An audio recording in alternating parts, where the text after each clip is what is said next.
PSL Rishad হোসেনের প্রথম বিদেশি ফ্র্যাঞ্চাইজি টুর্নামেন্ট। রিশাদের ক্রিকেট ক্যারিয়ারে এটি তার নতুন যাত্রাপথ। সফলতা ব্যর্থতার হিসেব না কষে নিতে হবে অনেক বড় চ্যালেঞ্জ।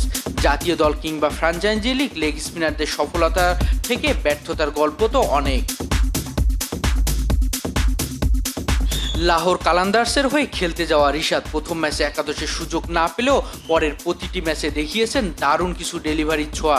উইকেটের পাশাপাশি ম্যাচকে জিতিয়েছেন রিশাদ। পিএসএলে এই লেগ স্পিনার এখন পর্যন্ত খেলেছেন 6টি ম্যাচ, নিয়েছেন 12টি উইকেট, ওভার প্রতি রান দিয়েছেন 9.10। যদিও ইকোনমিক্যাল দিক থেকে অনেক বেশি মনে হলেও সময় মতো ব্রেক থ্রু, দলের মোমেন্টাম ফেরানো দারুণ কার্যকরী রিশাদ। বৈশ্বিক ফ্র্যাঞ্চাইজি লিগে লেগ স্পিনাররা একটু খরুচে হয়, কিন্তু ম্যাচের ক্রুশিয়াল সময়ে উইকেট টেকিং ডেলিভারি ম্যাচের চিত্র পাল্টে দেয়। সবশেষ ম্যাচে ইসলামাবাদের বিপক্ষে রিশাদ 3 ওভারে 34 রান দিয়ে নিয়েছেন গুরুত্বপূর্ণ 3টি উইকেট। ম্যাচের এক পর্যায়ে যখন সালমান আগা ও সাদাব খান আগ্রাসী ভূমিকায়, ঠিক তখন রিশাদের আঘাত। এরপর ঝড় শুরু হওয়ার আগে নিশামকে প্যাভিলিয়নে পাঠিয়ে ম্যাচের জয় নিশ্চিত করেন রিশাদ হোসেন। এই 3 জন ব্যাটারের মধ্যে যদি 1 বা 2 জন টিকে যেত, তাহলে ম্যাচের মোড় ঘুরে যেত।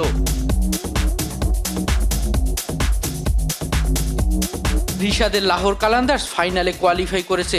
রশিদ খানের সাথে রিশাদের তুলনা, ছাড়িয়ে যাবেন রিশাদ। আইপিএলে 13 ম্যাচে 8 উইকেট নেওয়া রশিদ খান।